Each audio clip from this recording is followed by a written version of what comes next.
Well, hello, friends. We are live with Dr. Kristin Kobes Du Mez, and we are absolutely thrilled. Thank you so much for joining us for this live conversation. Just a couple housekeeping notes. We are live on YouTube, which means that all of your comments, if you would be so kind as to comment on the internet in the spirit of this particular program and not in any other spirit that might happen to come across on internet. Anyway, you know what I'm talking about. We have about an hour of prepared questions and conversations that we have, but then we're going to be taking questions from Slido. I've put the event number up there for you. We've already had a couple submissions of questions as well, so we're super excited about that.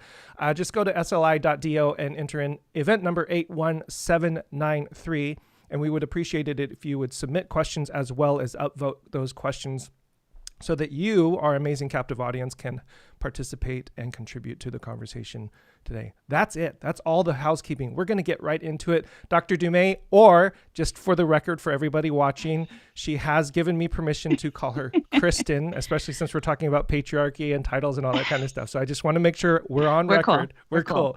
So Kristin, first of all, thank you so much for accepting our invitation. Thank you for saying yes. And thank you for staying up late all the way out there in Michigan. We so appreciate thank you so much. Thank you for having me. It's great to be here with you.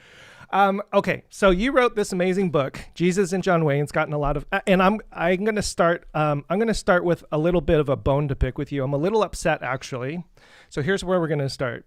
You write that white evangelicalism has such an expansive reach in large part because of the culture it has created. This is on page 7, the culture that it sells. And then you list, they've raised children with the help of James Dobson's Focus on the Family, or grown up watching VeggieTales. They rocked out to Amy Grant, or The Newsboys, or DC Talk. They learned about purity before they learned about sex, and they have a silver ring to prove it. They watched The Passion of the Christ, Soul Surfer, or the latest Kirk Cameron film.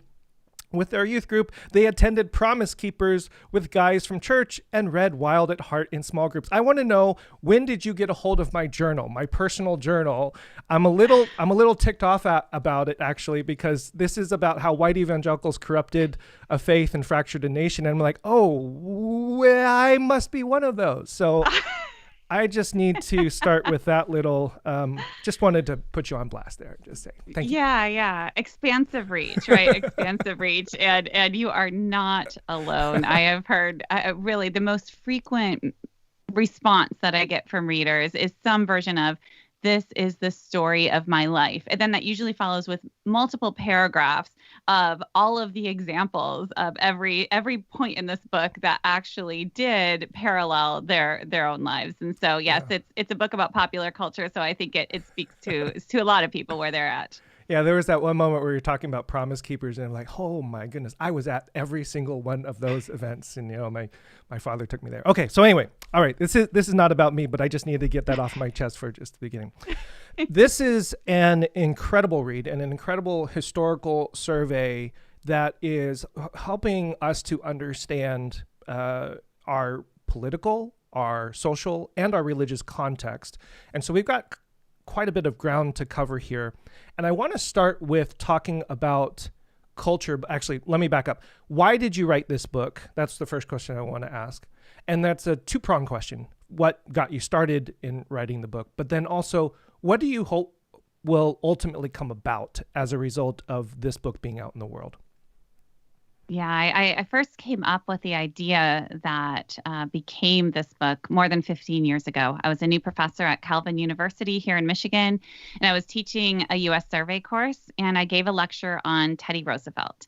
And I wanted to introduce my students to the concept of gender in history, especially masculinity in that case. And I showed how Teddy Roosevelt's masculinity wasn't just this personal thing, but it was connected to broader economic shifts, his very kind of muscular, militaristic sense of manhood. It was linked to American power, to empire, Rough Riders, Spanish-American War. And so I wrapped up that lecture. And afterwards, a couple of guys from the class came up to me and said, Professor Du Mez, there's a book that you have to read. I actually have it here with me. It was John Eldridge's Wild at Heart. So this was back in 2005 or 2006. And I mean, by that time, that book was everywhere. I'd heard of it. I knew that all the guys at Calvin were reading it in dorm groups. My own church was hosting study groups on it. And so I listened to him. I opened it up, and sure enough, a quote from Teddy Roosevelt opens the book. And Eldridge goes on to sketch a very militant, militaristic conception of Christian manhood. So, God is a warrior God, and all men are made in his image. Every man has a battle to fight. So this was back in 2005 or 2006, early years of the Iraq War. And I was reading that book, and I was also seeing all the survey data that was coming my way, that white evangelicals were far and away more likely to support the Iraq War, to support preemptive war in general, to condone the use of torture. And I just started to kind of wonder, what might one have to do with the other? And so I started to dig in for about a year and a half. I did some research into this, and then I set the project aside. For a couple of reasons. One, what I was uncovering was incredibly disturbing, deeply misogynistic, right? This was the height of Mark Driscoll, very, again, militant, militaristic. And so I was troubled. Is what I'm looking at really just a fringe movement, right? Because it certainly felt extreme. And I'm a Christian myself. And I thought, is it responsible for me to be shining the bright light, my historical research on what might be the darkest underbelly of American Christianity? Is that really what I should be doing? Just a good career and so move. I set it aside. Right. Well, I'm actually looking back somewhat troubled by that impulse. Right. It seemed like a noble thing at the time. I'm actually troubled by it, trying to provide cover, I suppose, not following where my research was taking me. Set it aside. I had other things going on. I had a kid, and then another kid, and then another kid. And so I kept meaning to get back to it. But I didn't stop paying attention. And so I was, watching some of these guys, and I watched as one after another in the ensuing decade became implicated in abuse scandals, abuse of power or sexual abuse. And then fast forward to the fall of 2016, we saw white evangelicals starting to support Trump, and we saw the release of the Access Hollywood tape. And all of a sudden, things clicked for me that we had seen these patterns before. We had seen evangelicals support, in some cases, abusive leaders. We had seen these patterns, and I started listening to the language that many evangelicals were using to explain their support for Trump. He was the strong man, the ultimate fighting champion, and things kind of clicked at that point. And so at that point, I dusted off the old research, and I wrote this book. What I hope to accomplish with it, really, I just wanted to tell the story. I think very early on, I thought I could change something here, right? I can expose some of this, and people are going to change their path. And then about a few months into the writing of the book, I was really overwhelmed because I saw just how deeply embedded these ideals are, how far back they stretch. And at that point, I kind of gave up on the change people's hearts part. And I just wanted to tell the story. I just wanted to testify, just tell the truth. And that's really what I tried to do in this book, the unvarnished truth as powerfully as I could. That's an interesting turn. You say you kind of shifted away from wanting to turn hearts and just to testify. I don't know. I don't know if I have a question there, but I'm really intrigued by that because I feel like I feel like that kind of encapsulates so much of what our cultural moment kind of is embracing and experiencing, where we want to ultimately change hearts, but then at some particular point, you're like, oh, I just need to speak the truth. But in many ways, speaking the truth is the first step towards the changing of hearts, right? So. It is. So I think, coming full circle, once the book came out, I realized that just telling that truth and telling it as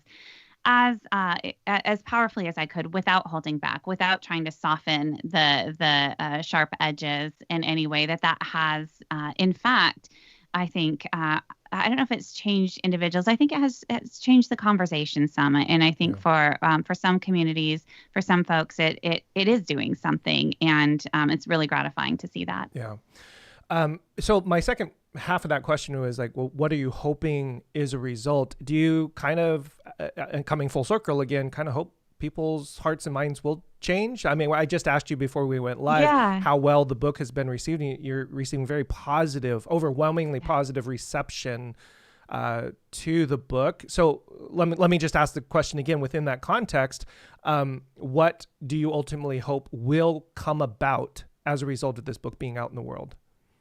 Yeah, well, the first thing that I think is so it's a history book, right? It's covers a lot of history, and I think there is power in that, in simply describing how things came to be, right? How we got to where we are now, because I think that all of us, but maybe especially evangelicals or Christians, have a tendency to kind of see things in static terms. This is God ordained. This is the way things have always been, throughout all of time. And to take a step back and look at things like, Christian masculinity or femininity or Christian nationalism and these sorts of things, and realize that if you go back in time, things didn't always look the way they look now. And so then you can start to see, well, how did we get to this point? Who made choices? To what ends? What were their motivations? And often we can see it's to enhance their own power. And we can kind of trace this story and then get up to where we are now. And it no longer feels inevitable. It no longer feels like this is the only possible choices that we have. And so I think it frees us up in this moment. If we see how we got to this place, it frees us up to ask the question, is this where we want to be? Yeah. And so history can do that in a kind of distancing way that opens up conversations in the present. And I think that is the hope that I have for this book, to just free us up to ask, is this in fact where we want to be? To open the scriptures and then to look around us and decide what we need to set aside and what we need to carry forward. Yeah, that's brilliant. I love it. Okay, so let's dig in a little bit.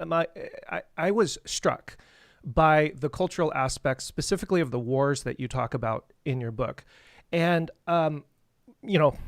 because this is my personal life journal, growing up, I had this sense that there was always this contentious relationship with the culture, and we had to be in the world, not of it. And so we're fighting the culture and we're having to be against it, and all the things that are happening in the culture are somehow an affront to our faith and our Christianity, etc. But I couldn't help but think that these wars that you describe, specifically World War II, Vietnam, and the Gulf War, were actually cultural events that were highly influential into the shaping of this kind of masculine expression of American evangelicalism. So what would you say to that assessment? And can you describe a little bit more the role that perhaps that particular aspect of culture and then others played in the shaping, and on that platform, that culture is actually far more influential in our expression of faith than we admit, I suppose. Yeah. I think we tend to talk about, this is just Christianity. It's just the gospel, right? And aren't able to see in our own cultural moment just how much our cultural moment shapes our understanding of the gospel. So yes, war is really an important theme throughout this book, wars. So starting in the Second World War, talking about things not always having been the way they are today. It was a good war, but Americans generally and American evangelicals were pretty skittish about the military. A lot of evangelicals didn't want their sons to go and serve because it was a place where morals would be corrupted. And there was very good evidence that was the case.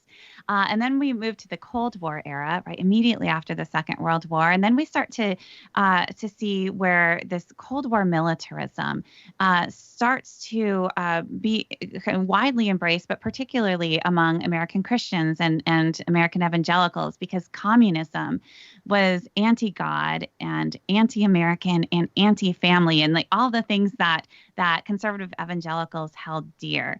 And so that was a kind of key period for evangelicals as they kind of hold these values together. But what's important to realize is in the early Cold War era, evangelicals weren't super unusual in holding those values and defending, Christian America.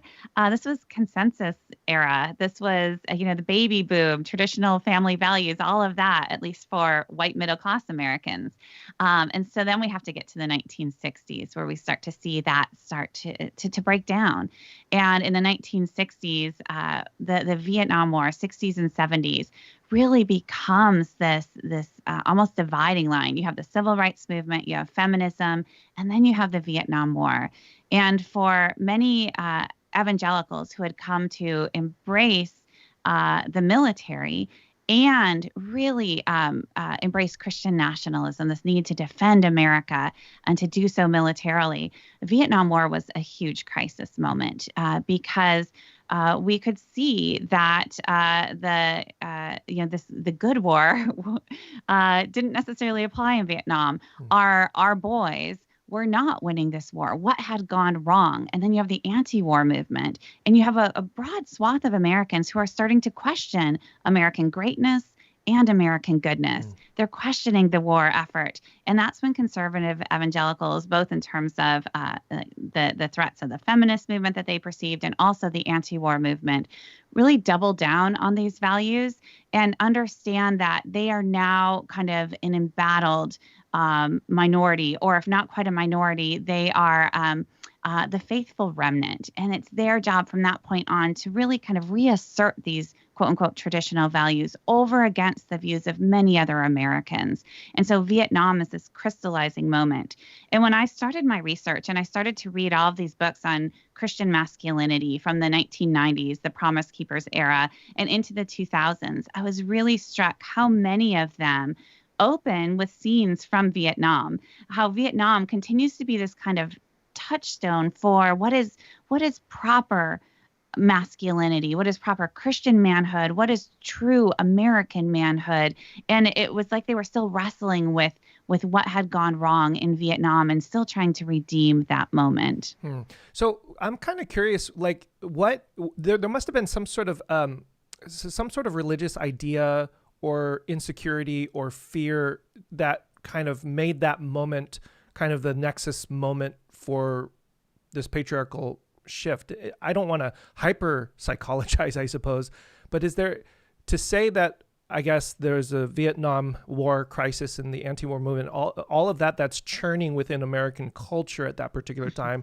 You just said that even American evangelicals take on either themselves the mantle of the faithful to preserve.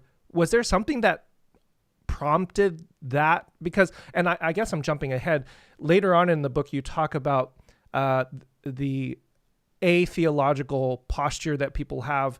They say that they're actually following the Bible, but in reality they're following cultural ideals, just simply using biblical phrases and verses and terminology, etc. And I'm just kind of curious, can you trace that back to that moment in Vietnam and Cold War era?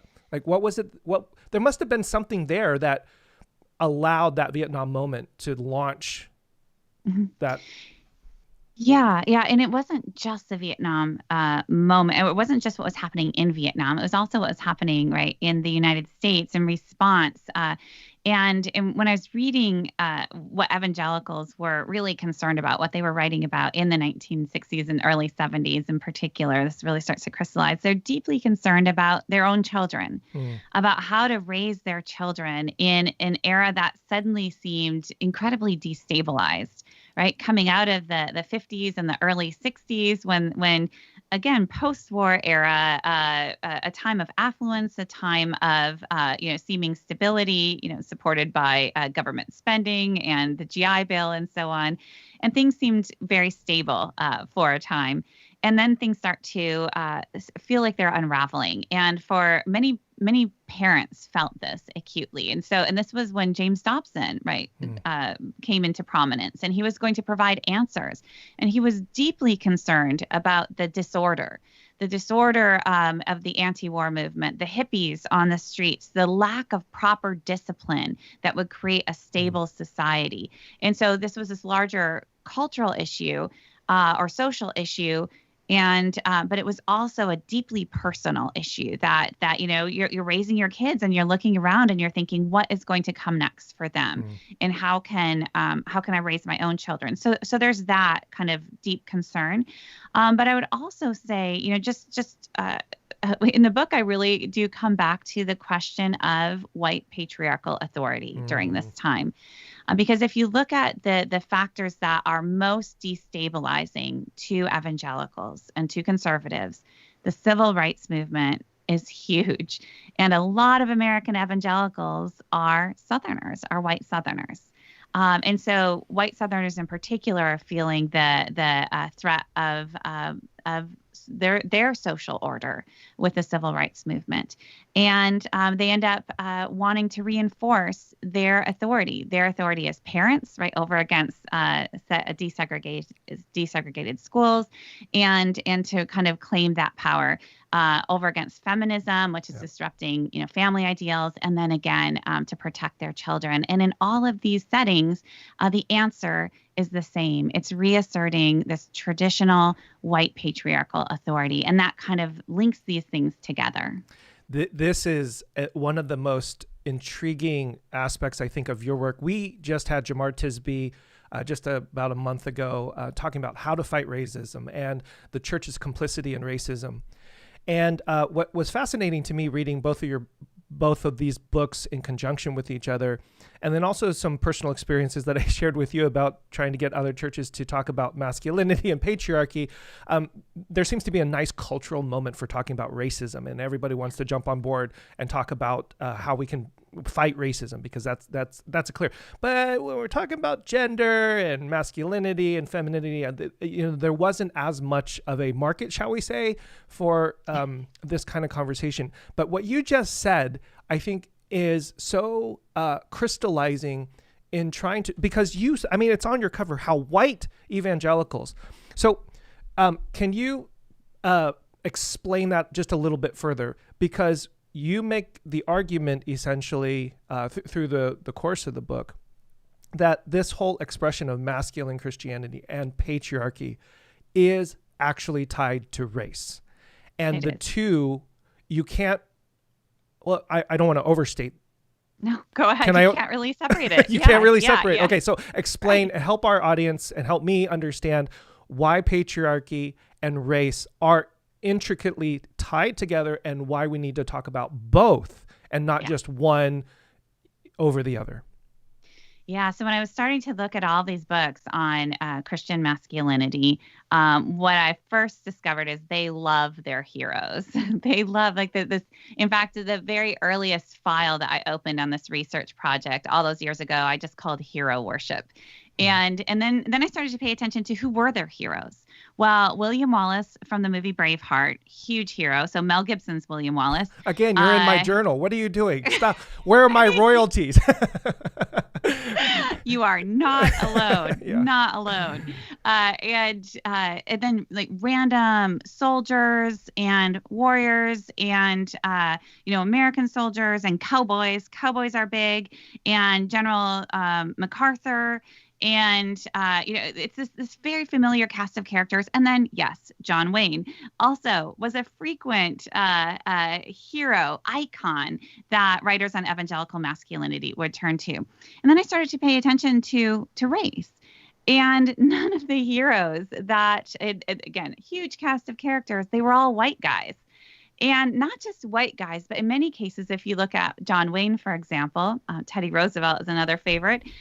These are white men who are bringing order through violence, often through subduing non-white populations. So think about John Wayne, right? The hero cowboy fighting Indians or Mexicans, and then Sands of Iwo Jima, American fighting Japanese, Green Berets, again, American soldier subduing North Vietnamese.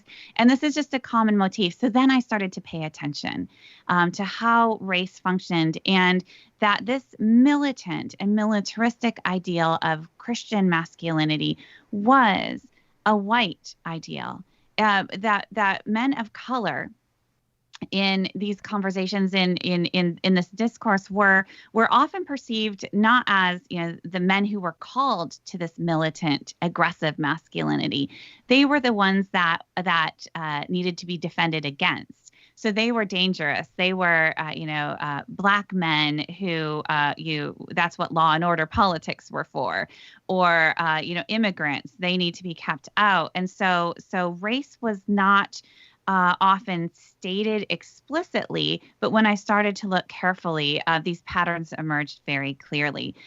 So yes, this was historically, going back to the 1960s, 1970s, this was a white patriarchal authority that they were working to reassert, and then all the way up to the present. And I trace in the book too how every once in a while this does actually become quite visible, where Confederate generals become the heroes that are celebrated, right? And and where very explicit racism it seems to be okay in some of these circles. It's smoothed over. It's that's not going to get you defined outside of the fold.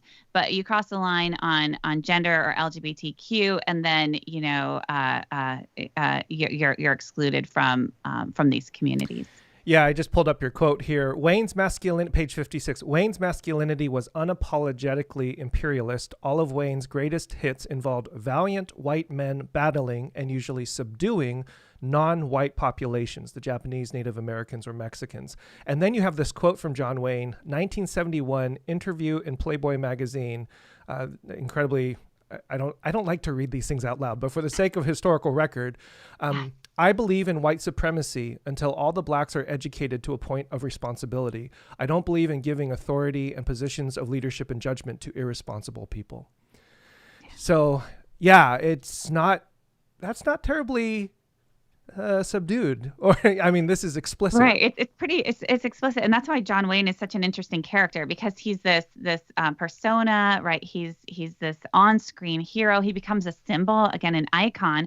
But then in real life, he's also reinforcing these politics. He's also, he's supporting Barry Goldwater. He's supporting Phyllis Schlafly. He's supporting Ronald Reagan. And yes, he's explicitly racist. He's pro-law and order. He embodies this, and he symbolizes it, and he expresses it in so many ways. Yeah. I don't think this section that we just talked about can be overstated. Again, in our cultural moment where we're talking about racism, we have to talk about patriarchy. We have to talk about masculinity, because the two are inextricably tied together. So let's shift a little bit, because I do want to talk a little bit about what masculinity is. I want to talk about fear and power. And actually, let me ask this question, because it feels to me like the development, as I was reading through all this and this assertion of masculine power or authoritarianism or whatever, felt to me, and again, I might be hyper-psychologizing here, felt to me like one big exercise in the fragile male ego. What say you, Dr. Du Mez? I'm not going to deny that. I'm not a psychologist, so I have no authority to overrule that. So I can go with that. Yeah. No, I mean it does. It is linked to fear, right? It is linked to fear of a loss of status, and that certainly seems consistent. Well, that fear issue is something that I think we've talked extensively. Our church and other people have talked extensively about. I read this quote a while ago. I'm still kind of musing about it, kind of simmering in it, that conservative people are not more fearful. It's fearful people that are more conservative. And that quote kind of helps me frame a little bit of why in your book you talk specifically about conservatives as the general group, the general tribe, political and social tribe that hangs on to this kind of masculine expression. So is that, I don't want to be unfair, but I mean, that seems to be the case. Help me navigate that, because it feels wrong in some ways to say, well, it's conservatism versus liberalism or all those particular categories. But because fear and the grab for power seems to be so prominent in this development, it's hard not to think about those categories. Mm-hmm. Well, when I first started this project, and I was a ways in, and I was kind of working with the assumption, kind of the standard narrative to explain white evangelical politics in recent years has been, evangelicals are so afraid. They're so afraid, so they're kind of lashing out, or they're desperate, and so they're afraid of demographic change. They're afraid of losing their religious freedom. They're afraid of, all sorts of things, and so they had no option but, to embrace the politics of somebody like Donald Trump, for example, and and then when I looked back to history, I realized that the story needed to be changed, that we needed to flip the script in many cases, because I saw time and again where rather than militancy being a response to fear, that fear was actively stoked by militant leaders. So somebody like Jerry Falwell Sr. in Thomas Road Baptist Church, somebody like Mark Driscoll in Mars Hill, was a very clear pattern where they were actively manufacturing fear in the hearts of their followers, persistently doing so in order that their followers would then come to them for protection. So it was a way to enhance their own power and demand loyalty from their followers. And once I saw that pattern, actually the clearest place where that bubbled up for me was in post 9/11, in the case of these fraudulent ex-Muslim terrorists. I have a chapter on them. It's bizarre stories, but they were sponsored by the SBC, by Focus on the Family, mainstream evangelical powerhouses were hosting these ex-Muslim terrorists who were complete frauds, who were telling the stories of just how scary the Muslims were, and they were coming to attack Americans and American Christians. And what really struck me was not just that evangelicals were parading these guys around, but they were doing so long after they knew that their stories were entirely fraudulent. And that was a moment that clicked for me too. So the fear was being manufactured. The fear was real in the hearts of the followers. It was a very real fear, but I had to understand that it was actively stoked. And so militancy required fear more often than fear prompted militancy. But of course, it's kind of circular. I'm really stunned right now. That's man, what an insightful observation and analysis. Because I think this was just, I'm stunned because it's helping me shift my thinking. I think I've always thought that fear is primal, right? It's our evolutionary psychology. And so, of course, there's going to be these things that are going to be expressed in our society and in our politics and our religion based upon that fear. But to analyze a religion's manufacturing and utilization of fear and deployment as a tool of power in many ways, I think is just kind of stunning to me. And really, I don't think that can be, once again, overstated, how to understand when that is being deployed. And we've all heard the sermons, right? They're coming for you. And there's a lot of finger pointing and a lot of if you don't, then this is what's going to happen to you and your children and your, right? Yes. This whole kind of culture. I guess part of me why I'm so stunned and I'm kind of grappling for words here is you almost can't forgive them in the same way. Like before, I kind of gave them a little bit of a pass. Like, well, I understand, evolutionary psychology. Of course, we're fearful, but now it's kind of like, wait a second, gosh darn it, you son of a! I want to kind of be a little bit more angry and hold those people accountable for the kind of religion that they are expressing and promulgating and and I love the word manufacturing in the world. Is that fair? Sorry, I needed a moment again. I as you read the book, you probably sensed that I was angry at times as well, and I think that's a proper response. Yeah. I really toyed with opening the book with a quote from Marilyn Robinson that fear is not a Christian habit of mind. And the reason I didn't actually was because that's actually not true to the history that I tell. And, ideally we would like for that to be the case, but the Christians in this book, fear was very much a habit of mind. But I love that as a kind of inspirational quote, as a grounding quote to remember that, fear not is repeated throughout the scriptures, and that fear absolutely should not be a Christian habit of mind. Right. Okay. Let's thank you for that. That was I'm going to take that with me for a long time. That's fantastic. I want to ask you about women's complicity in the masculine expression of American evangelicalism, because I think one of the things that's so interesting about this is that you would think that the adherence and affection towards masculinity would fall along gender lines. Like men would be for this and women would be against this.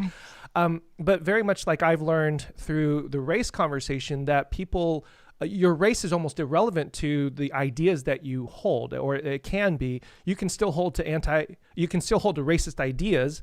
I've used the example for me because I grew up white evangelical, that I had anti-Asian ideas growing up, even though I'm ethnically and racially Asian. You write about Phyllis Schlafly, as we mentioned, Anita Bryant, the resistance against the Equal Rights Amendment, this disdain for the feminist movement. Help us understand women's complicity and championing, in many ways, this kind of religious expression. Yeah. And this kind of enduring patriarchy would not endure if it weren't for the support of women. Yeah. So, it's important to clear that up right away. But if you go back in time, I really tried to understand what were women like Phyllis Schlafly thinking, or Elizabeth Elliot, or Maribel Morgan. I mean, there's some interesting characters. Yeah. That's one of my favorite chapters in the book. And what I came to see is for individual women, it varied, why they would throw their support behind this kind of patriarchal ideology. For many, it's important to realize that feminism was not the be-all, end-all. That feminism, kind of burst on the scene for them in the 60s and 70s in particular, when a lot of women had already kind of cast their lots with, they were housewives, they were moms, they didn't have careers. Many didn't have much of an education. And so to all of a sudden be told, hey, the world is your oyster, come on, go achieve, grab that career. And it wasn't practical in any way. Some women were perfectly happy being a wife and mother and not having a career. And it's important to respect that as well. For some women, that they felt absolutely fulfilled there. For other women, it wasn't a good fit. For many women in the problem that has no name, that when Betty Friedan was able to give expression to this idea that, is this all? That many women were chafing under the constraints, including many evangelical women too. So there's a variety of responses. But many of those women had been taught and were being taught, this is God's will for you. This is how you are a faithful Christian as a woman. Somebody like Elizabeth Elliot really made that case powerfully. And so you'll have some women who are just like, this is the best I can do. Feminism wasn't for them. There were some that would have, preferred a different life, but really felt that they were obeying God. And then there are there's also the fact that if we bring race into the equation, that white women had certain privileges and advantages if they played by the rules, and playing by the rules was really important. So you are the proper wife and mother, and then your husband will bring home the paycheck, and you'll have a decent life, and you'll have this comfortable existence. And so there were many reasons that women decided to embrace this worldview, and not just for themselves, but work against the ERA, work against, feminist advances, because they earnestly believed that these were a threat. These were a threat to their way of life, to their very existence, and also because they believed that feminism went against God's will. Yeah. I have this conversation fairly regularly with folks who are trying to navigate this whole space and say, well, look at the women who are perfectly happy in their housewife, the famous Clinton quote, home baking cookies, right? Yeah.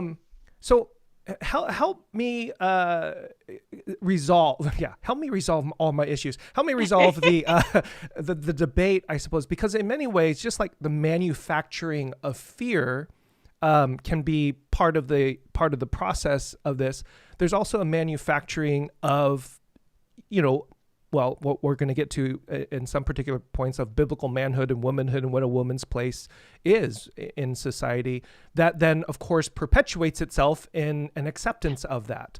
So is there any merit, I suppose, to appealing to the fact that there are someone who will, on their own accord, say, this is perfectly fine and this is what I want, and I'm very, very happy to that? Or should we be more diligent in analyzing, well, that may be, but it's because you've been taught a theology that may not actually be biblical? So. I think there's space for both, really. I think we can ask the question. Yeah, I wouldn't want to tell anybody that you're only doing this because you've been taught a false, teaching of biblical womanhood. I think that, we're all wired different ways, and that we all have different gifts and we all have different interests, and then we find ourselves in different circumstances. And so I would like to allow for, for women to choose that, or at least to find, genuine fulfillment in that. Yeah. At the same time, I think it's very important to talk about history, to talk about how different women have been enculturated to desire certain things, to not pursue other things. I talk with a lot of women. My first book is a history of Christian feminism, and so I've done some different talks, and I've actually taught a course to retired women.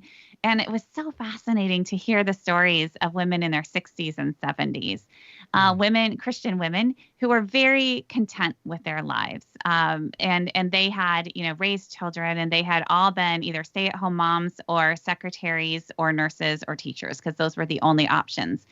And then when I brought them this long history of Christian feminism, and they started to think about their own lives. And nobody regretted the lives that they lived. Everybody was like, there was good there. But all of them were like, I wish I could have tried something else. I wish I could have, I've always kind of wanted to be a private investigator. That was just not an option, but I think I would have been a really good one. And there was this kind of longing, right? And so I think you can be content with the life that you had and still want to go back a little bit and think, what were the messages that I received? What are the messages that I am receiving? And maybe open that up a little bit. Yeah. That's very diplomatic of you. I think it's the right answer too. I really appreciate that. And, that's part of the problem, is that we make certain ideas absolute ideas. We make certain things the absolute, certain, clear teaching, which leads me to the next question. As if you were to leave no stone unturned, you run right into biblical inerrancy as well as a proxy fight over gender. So we were talking about John Wayne, we're talking about war, we're talking about feminism, and now we need to talk about biblical inerrancy as well. It's like this whole thing that's just a sweep right on through. So help us understand how biblical inerrancy became a proxy fight over gender. Yeah, so if you go back into the history of the Southern Baptist Convention in particular, where these debates around biblical inerrancy really started to bubble up in the 1970s. Biblical inerrancy is something that theologians debated, and that it was important to certain leaders in the SBC, and it was something that conservatives were really trying to kind of buttress. But turns out, and here I'm drawing on the work of other historians, Seth Dowland and Betsy Flowers, both have written books on articles or books on this, and so I want to give them credit because it's really brilliant analysis. They demonstrate how the kind of theological debates about inerrancy didn't really trickle down all that much to the popular level, that it was hard to get people in the pews really incited about these theological conversations. Most weren't all that theologically astute. And what they discovered then, if they attached, and this is in the 1970s, if they attached gender issues, anti-feminism to these debates around inerrancy, that's when you can get people really riled up. And man. That's So what's really amazing. at the heart here? Is it biblical interpretation, kind of this pure theology, or is it just, culture wars, really? These social issues that are very much shaped by it's the historical moment. And that's really the conclusion that these historians draw. So help me, I might have gotten a little confused. It wasn't the scholars debating inerrancy that was using gender, but it was the more lay people using gender to get to the inerrancy conversation. I'm so sorry if I missed. No. So it was, the scholars were debating inerrancy among themselves, but realized that if they really wanted to, get support from, all the grassroots all the way down and to get, Southern Baptists, to have this kind of conservative resurgence, throughout the denomination, that it was a lot easier to get people on board if you're talking about gender roles. If you're talking about reinforcing conservative gender roles, and so if you can link inerrancy to gender, then you can get people on board. If you're just having this theological conversation around inerrancy, it's not really going very far. Oh, that's fascinating. You mentioned just now that the level of theological awareness or education down at the lay level wasn't necessarily, as robust. I mean, that makes sense, right? Lay people, they've got lives, they've got laundry, they have to do laundry. So, and I totally get that. But you also write, page 109, the issue of inerrancy did rally conservatives, but when it turned out that large numbers of Southern Baptist, even denominational officials, lacked any real theological prowess and were in fact functionally atheological, depending upon how you want to pronounce that, concerns over inerrancy gave way to a newly politicized commitment to female submission and to related culture war issues. So you don't hold anything back there. I mean, you're talking about even those who at the denominational official level who are having these discussions really aren't having a robust theological debate about inerrancy, but using that, well, as you mentioned, as a proxy fight essentially over gender. Yeah, really. I mean, a theme of this book is kind of the reassessment of what is at the heart of evangelicalism. Evangelicals, evangelical leaders in particular, like to define themselves according to their theology, right? They'll have a theological rubric. We believe in the authority of the scriptures and the centrality of the cross and conversionism. And right, this is what it means to be an evangelical. As a cultural historian, I see that theology does not exist as an ideal, that theology is always kind of embedded in culture, and that people approach the scriptures and people produce their theologies very much shaped by their cultural moment.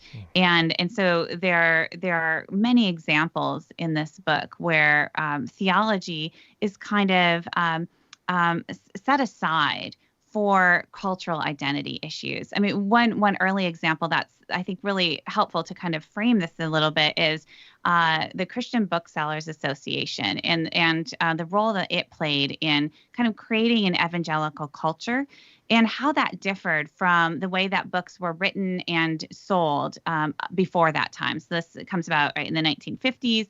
And before that, if you were writing religious books, one of the real problems was how do you distribute it? How do you get it into the hands of readers?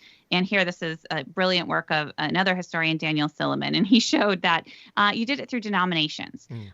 So your denominational networks, which meant Lutherans were reading Lutheran books, like good Lutheran theology, but Presbyterians didn't want Lutheran books, right? So there, through the Presbyterian churches, that's where you distribute the Presbyterian books.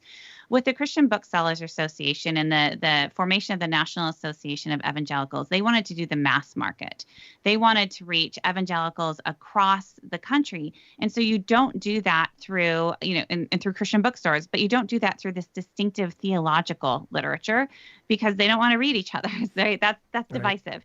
Instead, you go for Christian living literature, how to be a Christian wife, how to be a Christian man, how to raise your kids.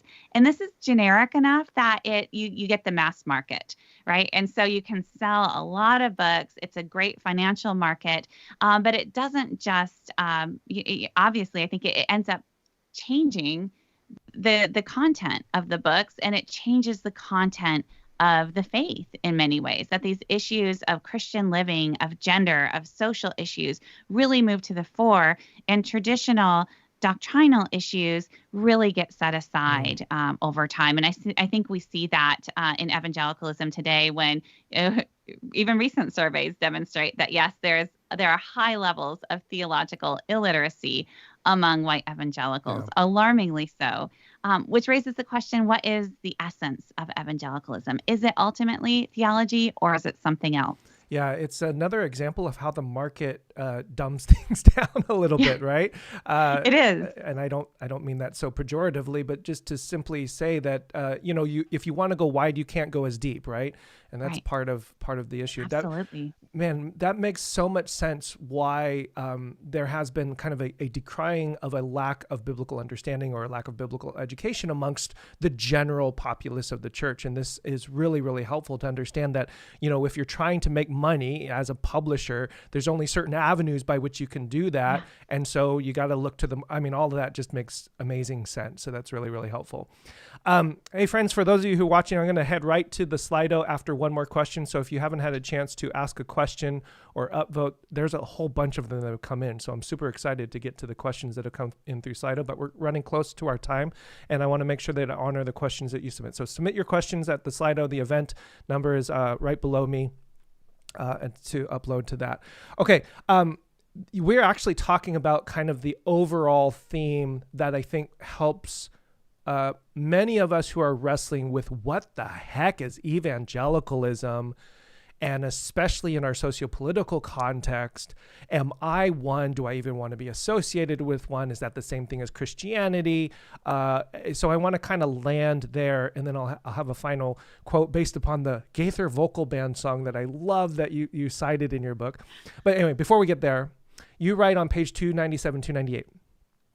Despite evangelicals' frequent claim that the Bible is this is what we were just talking about, that the Bible is the source of their social and political commitments, evangelicalism must be seen as a cultural and political movement rather than as a community defined chiefly by its theology. Evangelical views on any given issue are facets of this larger cultural identity, and no number of Bible verses will dislodge the greater truths at the heart of this.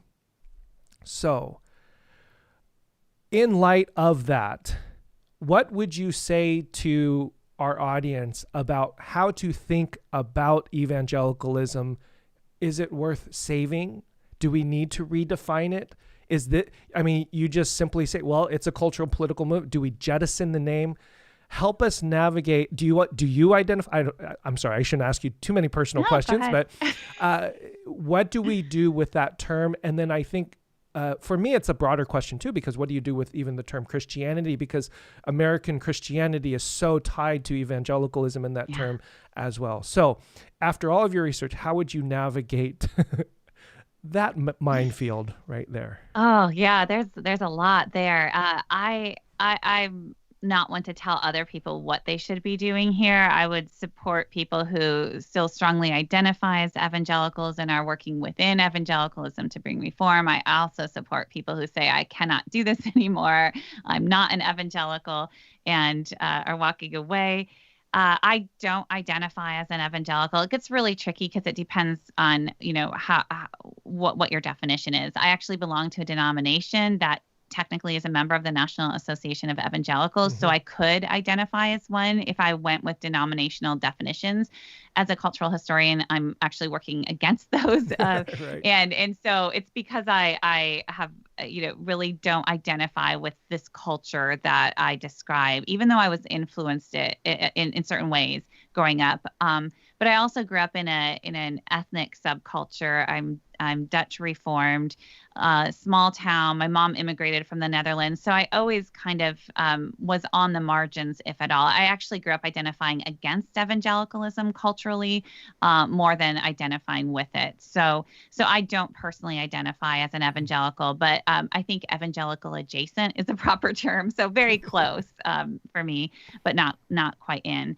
But I think for evangelicals wondering what next, I think that for those who stay within and want to, and I talk with many, many evangelicals who say, again, this is the story of my life, but I am not okay with this. From leaders, prominent leaders down to just ordinary folks. And the advice that I've kind of started giving, I guess, with the caveat that I'm a historian, so I don't know what I'm talking about as soon as I'm not talking about the past. But the advice that I give anyway is to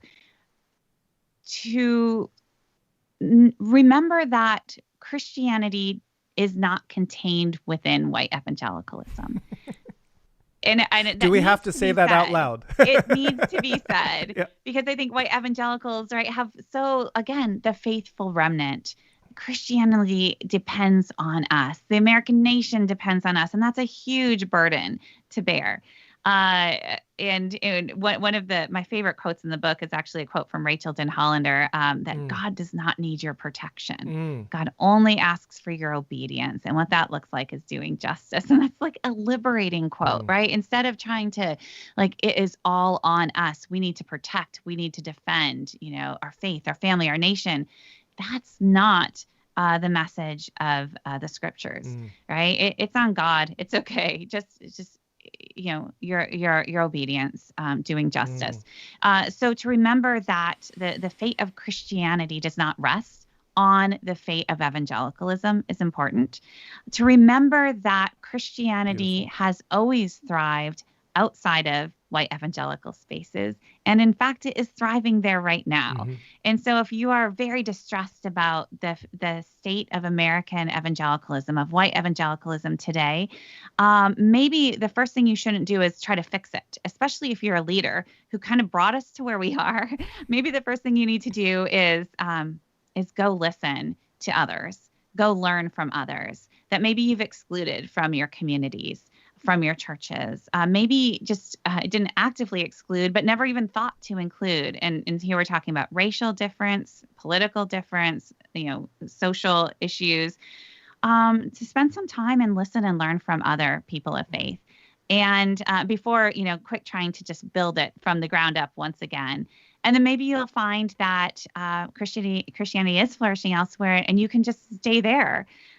Or maybe you can learn some things and eventually come back. But I think that the urge that many evangelicals and particularly leaders feel to fix it right now is maybe something that needs to be considered or considered carefully. Yeah. But I think everybody is kind of situated differently, and there's a different calling that different people are going to feel, and I'm all for supporting people in whatever they feel called to do in this moment. Yeah, I love your answer, and I also feel like that's for some can be a tall order, because evangelicalism is not just an identity, but you've been told that those other expressions, certain strains of evangelicalism, those other expressions are actually false gospels, or they're outside of the truth, right? So it's a tall order. It's a heavy lift for some, but I appreciate that.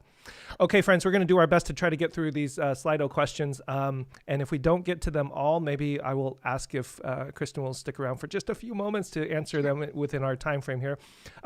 Number one upvoted question: after all the research you've done, where do you find hope now in the evangelical community or for yourself? Which we kind of touched on, but maybe you want to expand a little bit. Oh, more. I have more to say on that. Oh, good, good.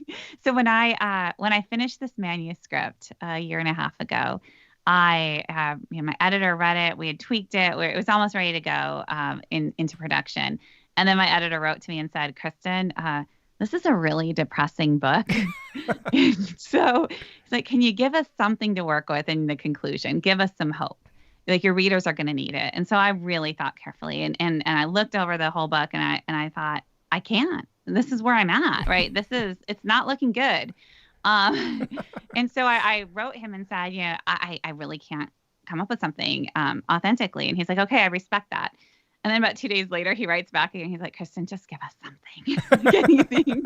And so I gave him the last sentence of the book, which is, what was once done might also be undone. And honestly, at the time, I felt so sheepish. I'm like, this is so weak. But I really do believe that, right? Mm-hmm. Like I was saying before, that if you show how things came to be, you're freed up to ask, is this where we want to be? And you're freed up to realize we don't have to make the same choices again.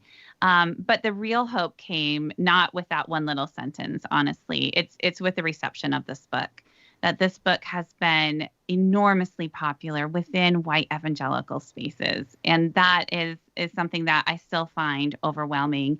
I've received so many hundreds of letters from evangelicals saying thank you. I received several a day. I think I got 5 today. Gorgeous, gorgeous letters from people deep inside evangelicalism. And that honestly has given me a lot of hope. There's a lot of goodness. This is totally a side note. Your story with your editor sounds like the book of Ecclesiastes to me, because there's this textual discussion about the end, and it ends, according to some scholars, right at the most depressing point. And then there's this addendum that says, well, in the end, love God and obey his commandments. So it sounds exactly like your story. It's like God coming to the author of, can you just give me a little something at the end here? And an editor does feel like God in the moment. So yes. It works. That's awesome.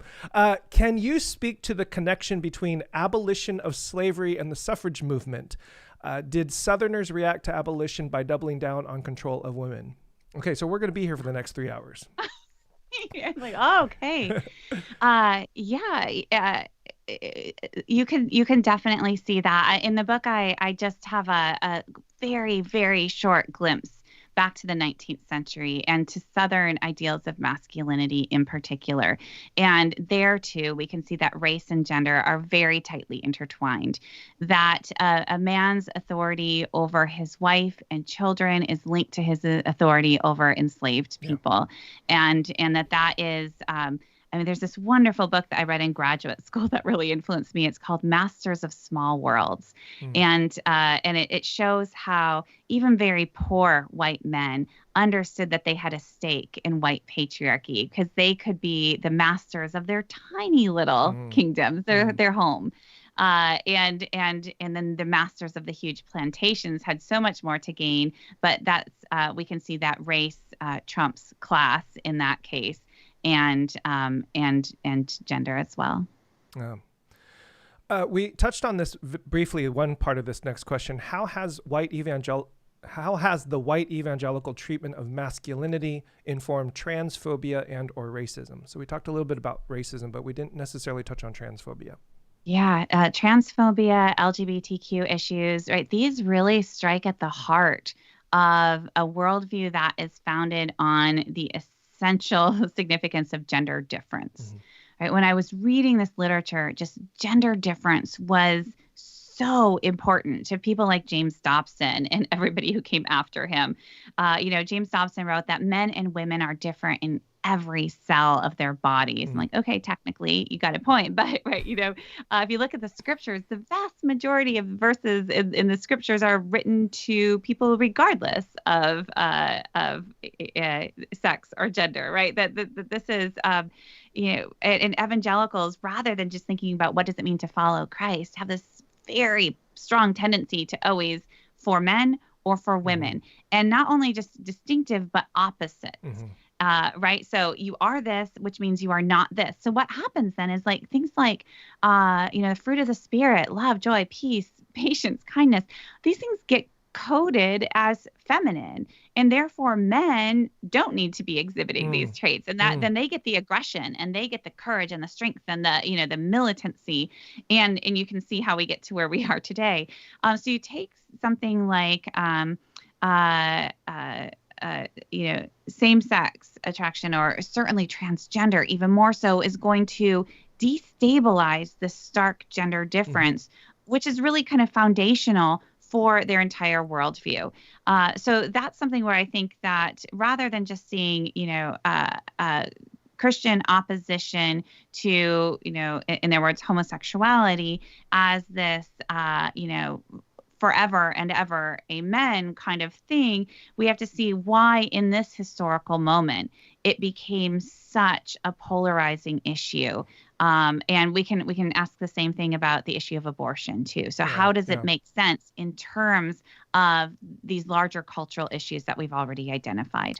Yeah, I've always felt that some people have misunderstood the retort that many conservatives have, and I apologize for the using the label there, but for lack of better terminology, many people have regarding, well, gay marriage is an assault on my marriage. And people will usually say, what are you talking about? You're fine.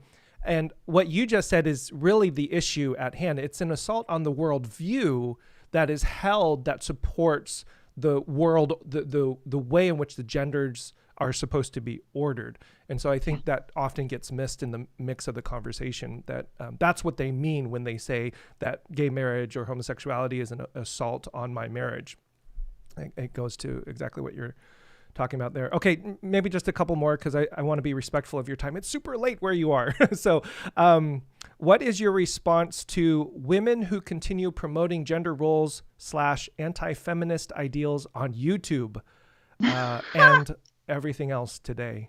So let's talk about YouTube. Oh, absolutely. No, so this is actually my next book. Oh, very nice. Yeah. I'll put a little plug, even though it's not actually written very much yet, but it needs to be before too long.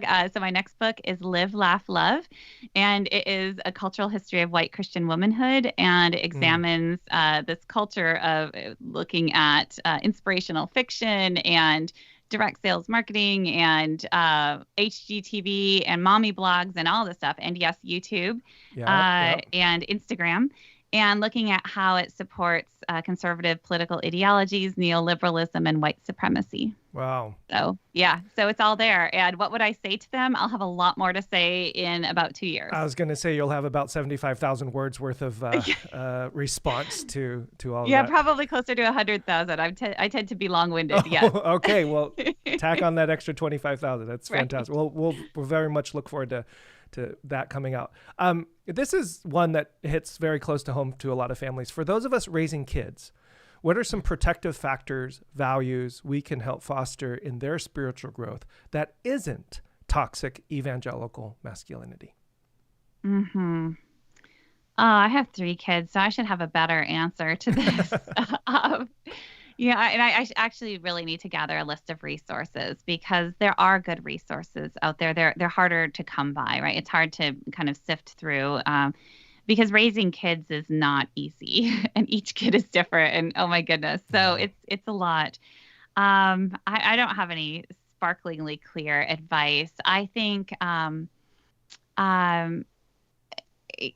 just to not feel that you have to reinforce gender for the sake of reinforcing gender roles, norms, ideals. To think in terms of, God made each person, each child unique. And we talk about that in some respects, but then when it comes to gender, all of a sudden it's this binary, and we try to fit people into these very clear boxes that actually very few people fit neatly into. And so just to think of the giftedness of each child that we're given, and to help that child discover, who they are and who they are in Christ. And in some ways it's less scary, to try to, you don't have to get things right in the same way. It's more about, orienting towards love, towards mercy, to just really think about what do you want to disciple your children into. And the scriptures provide, just, I think, a wonderful model there. Hard to follow, but, inspirational. And rather than trying to enforce, these categories or these boundaries, I would also say, the question of power is really important. Just generally, when we think about our faith, when we think about what it is to be a faithful Christian, what is the essence of Christianity, and how is it connected to power? And is it that Christians need to be grasping power to use coercive force to bring righteousness or achieve good?